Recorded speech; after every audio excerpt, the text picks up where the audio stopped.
Hello दोस्तों, स्वागत है मेरे एक और नए ब्लॉग वीडियो में, जिसमें अभी आज सत्यनारायण की कथा है हमारे पड़ोस में।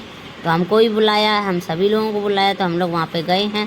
और पंडित जी ने क्या क्या बोला है आप लोग सुनिए, और बहुत ही अच्छी लगेगी आपको सत्यनारायण की कथा। बहुत ही अच्छे से उन्होंने सुनाया सबको और अच्छे से समझाया, पूरा अच्छे से समझाया दोस्तों। तो आप लोग भी देखिए उन्होंने क्या क्या बोला है, सच में आपको बहुत अच्छा लगेगा। पूरा सुनना है, पूरा वीडियो भी देखना है, बहुत अच्छे से उन्होंने समझाया है और किया है। तो आप लोग भी सुनिए सत्यनारायण की कथा का जो मेन पार्ट है वो मैंने इसमें रखा हुआ है, तो आप लोग सुनिए और बहुत ही अच्छा लगेगा आप लोगों को। मुझे तो बहुत ही अच्छा लगा और आप लोगों को भी अच्छा लगेगा, उम्मीद है। तो बस सत्यनारायण जी की कथा सुनिए, थोड़ा थोड़ा जो भी पंडित जी सुनाएंगे और जो भी बोलेंगे वो उनका अर्थ है या उदाहरण है, जो भी वो देंगे हिंदी में, तो वो लोग भी आप लोग समझिए और करिए, क्योंकि वो लोग तो बोल रहे थे अपनी भोजपुरी भाषा, तो मैंने और जो वैसी चीज़ें बोल रहे थे हिंदी में, तो वो हिंदी की आप लोग समझ में आएगा।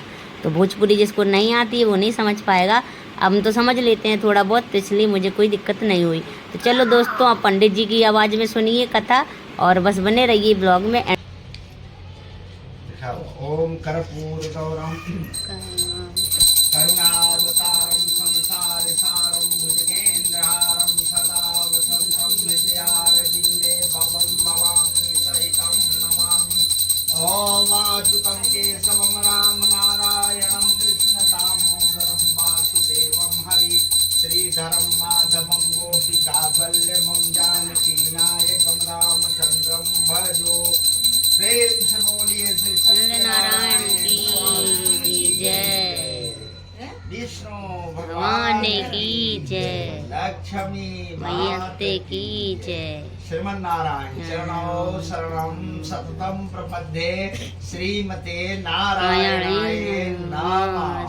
चलिए फिर से हाथ जोड़ के बढ़िया से भगवान के एक बार और ध्यान कर लो। ओम ध्याये शतं गुणातीतं गुणत्रयं समावीतं लोकनाथं त्रिलोकेशं पीताम्बरं धर्महरि। उमा बैठी है, सभी लोग बैठे हैं सत्यनारायण की कथा में। अन्मायां भक्ति योगेन पत्रं पुष्पं फलं जलं निवेदितं च नववेदं तद्गिरानं कंप्यां मंत्रहीनं क्रियाहीनं भक्तिहीनं जनार्दनं यत् पूजितं मायादेवं परिपूर्ण तदस्तु मे। क्षमास्व हे परमेश्वरं, क्षमास्व हे परमेश्वरं, क्षमास्व हे परमेश्वरं। प्रेम से बोलिए श्री सत्यनारायण स्वामी की जय। छोड़ दा। ओम वासुदेवाय।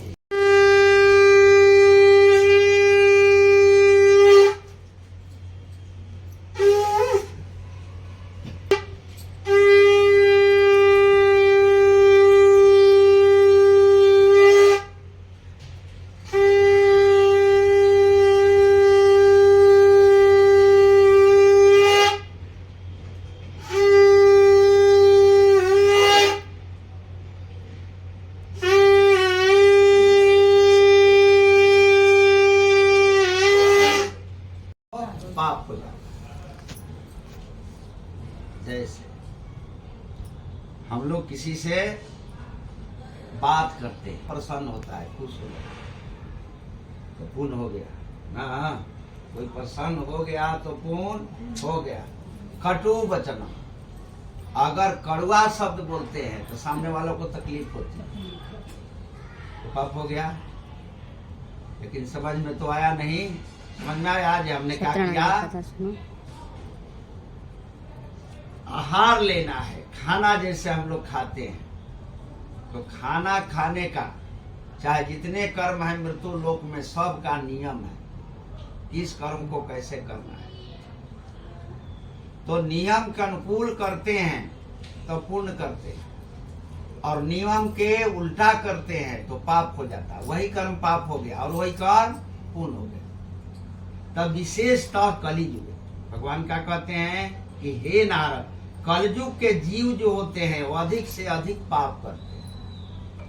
अभी हम लोग कर रहे हैं ना, भोजन करना है आराम से आसन झुक बैठ कर, तो हम लोग घूम घूम के खाते हैं। हाँ, नहीं तो कितना बड़ा भूल कर रहे हैं। अरे शादी हो कि ब्याह हो, घर में तो बैठ के खाइए ना शादियों में पहले के लोग शादियों में कैसे खाते रहे, बैठ के खाते रहे करीब पात में। सही बात है। तो हम लोग ज्ञानी हो गए इसलिए पशु की तरह खाने लगे, अब खड़े खड़े खाते हैं, अधिक ज्ञानी हो गए। हाँ, तो इसका पाप जो है ये पाप है और इसका दंड भोगना पड़ेगा जीव को। तो पशु जोनि में जा करके इसको सधाना होगा इस कर्म के फल। तो भगवान कहते हैं कि विशेषतः कलियुग नाना भूत, भगवान कहते हैं भू माने पृथ्वी पर नाना तरह के कलयुग में मानव अनेक कर्मों को करके नाना तरह के जोनियों में कष्ट भोगने का खुद कारण बन जाएंगे। इसका मतलब क्या हुआ, खुद कारण बन जाएंगे, इसमें दूसरे का कोई दोष नहीं है। हम लोग जो भी करेंगे या करते हैं किए, उसका फल हम लोगों को मिलेगा। तो जैसा कर्म किए हैं उस तरह का फल मिलेगा और उसके अनुसार सुख या दुख प्राप्त होगा। सुख होगा है, ईश्वर का ये अंश है। तो भगवान कहते हैं कि अपने लिए जब जीव करता है वो जीव अनंत काल के सुख को प्राप्त करता है। कलयुग में हम लोग कहाँ कितना काम अपने लिए करते हैं। भगवान की कथा सुनना होता है तो प्रोग्राम बनाते हैं ना, साल 2 साल 5 साल बनाते बनाते 10 साल बीत जाता है। डर जाते हैं भाई इसमें खर्चा लगेगा, लेकिन अपने लिए नहीं डरते हैं जो कि अपना नहीं। जितना दूध मलाई खाएंगे, चाहे सोने के घर में रहेंगे कुछ दिनों तक, उसके बाद वो अपना नहीं रहेगा। लेकिन ये जो हम लोग कर लिए या कर लेंगे वो अपना होता है और यही सुख दुख का कारण है। भगवान के सत का माने ईश्वर का नाम लेना, ईश्वर के लिए व्रत करना, ईश्वर का पूजा करना, दूसरों का सम्मान करना, आदर करना, मधुर वचन को बोलना, यही सत्कर्म। अंकल जी बैठे हैं। भगवान कहते हैं सतवाच व्रतम एदम मदा विप्राय पृथ्व्याम सचरी तदेव सर्व दुख च मनुष्य विनाश्य। कि हे सूत जी, मनुष्य योनि में ही जीव अपने सारे कष्ट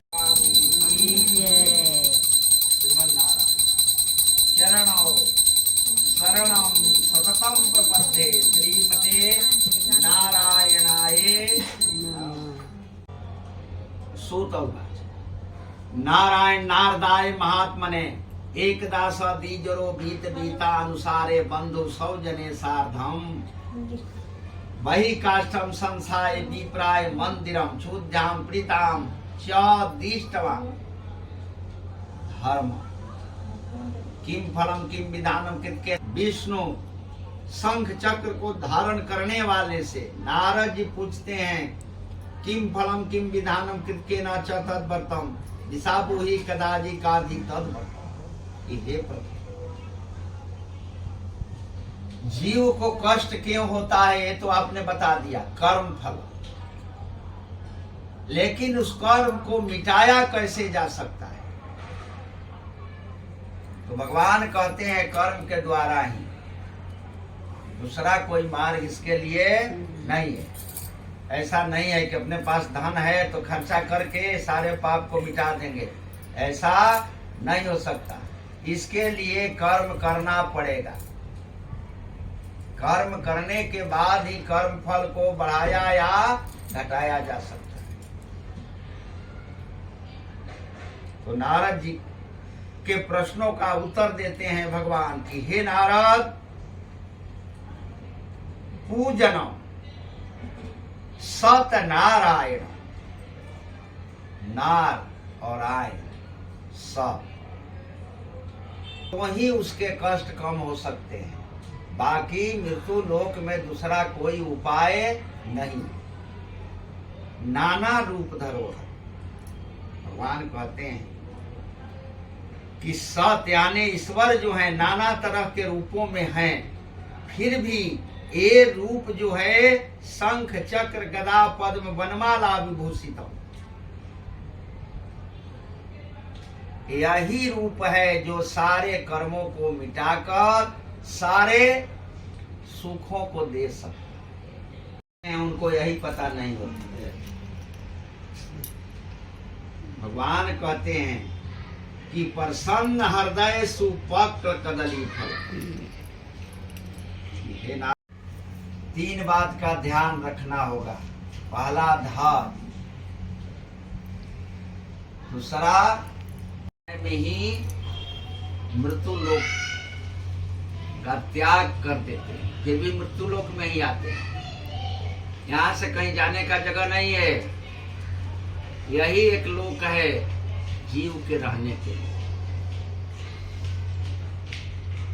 तो अल्पकाल भगवान कहते हैं कि हे नारद, ऐसा नहीं होना चाहिए। हर मुझे नारायणाय हाँ तो बहुत कम है, बहुत ये लोग कम। आ गए।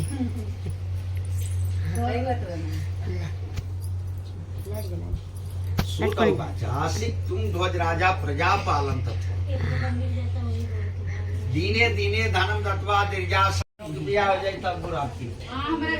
अब ये 5 तारीख के ये मंगलदास तो हम कहानी के काम कर तुरंत फरियाब तो बोले हम आवत बस स्टैंड पर जाके चाय पी 2 घंटा के बाद हम कभी फरियाब के टाइम लोग हो पहले रहती वैसे बियाह हो। अरे वो नहीं, तो जब कथा सुनने आए हैं तो कथा सुनना है ना, लेकिन रिक्शा वाला खड़ा करके आए तो कौन से कथा सुनेंगे? रिक्शा वाला कोई गए बन जा, जब खत्म हो जाए तब जाए। तो ऐसा होना चाहिए, यही भगवान कर रहे हैं कि ऐसा होना चाहिए कि जब तक वहाँ है तब तक और किसी बात का याद नहीं है, नहीं होना चाहिए। जब कथा सुने नहीं मारा तो कथा ही सुनी। हाँ यही भगवान कर रहे हैं।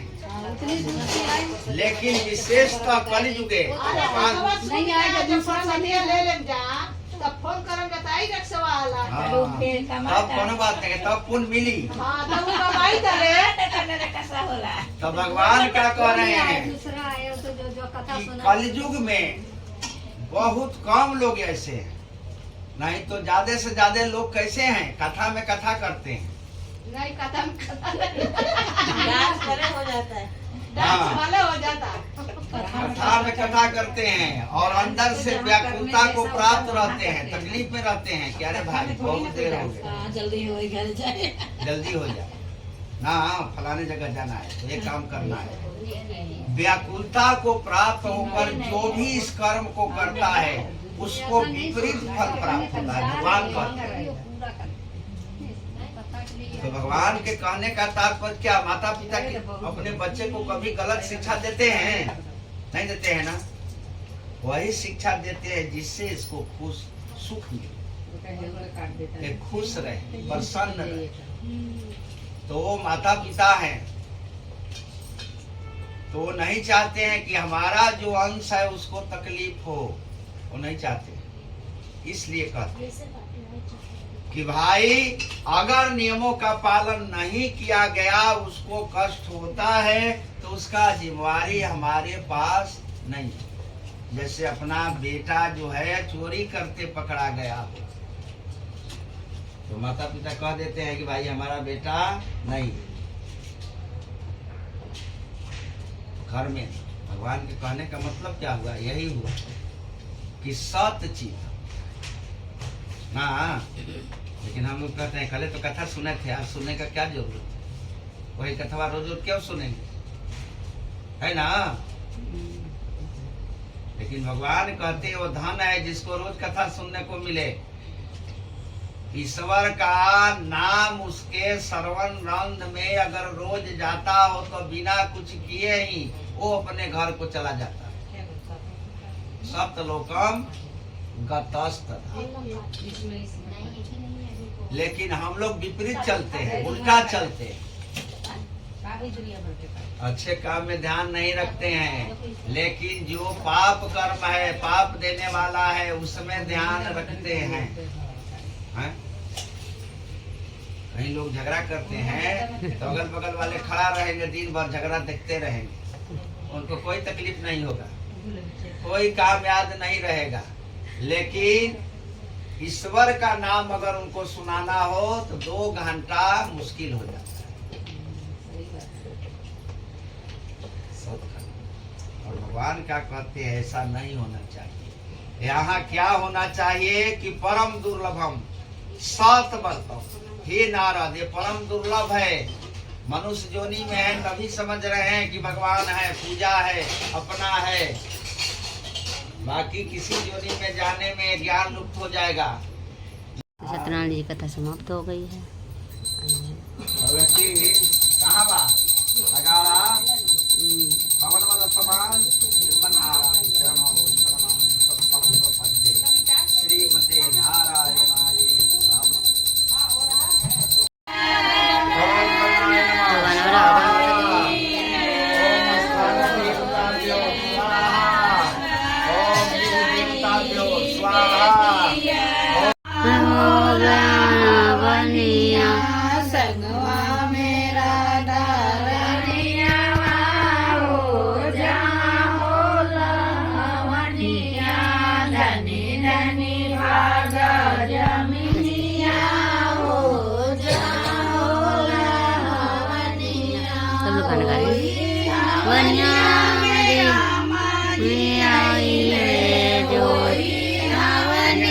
बच्चे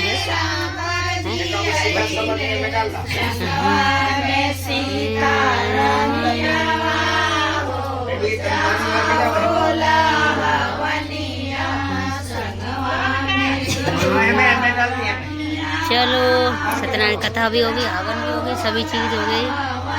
चलो मिलते हैं अगले नेक्स्ट ब्लॉग में। जय सत्यनारायण जी की।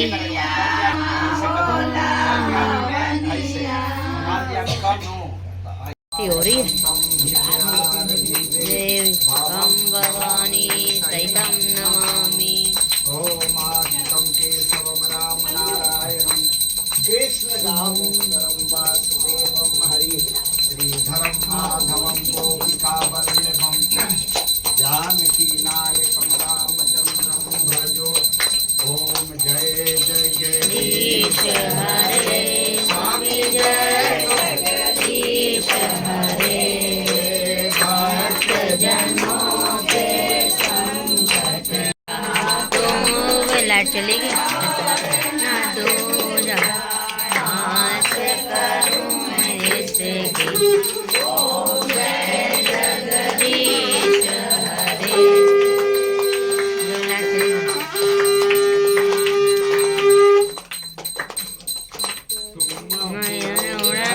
परमात्मा तुम अंतर्यामी, स्वामी तुम अंतर्यामी। पर ब्रह्म परमेश्वर, पर ब्रह्म परमेश्वर तुम सबके।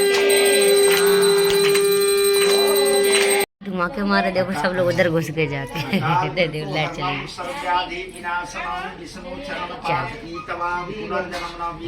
अलावा बन चुका है।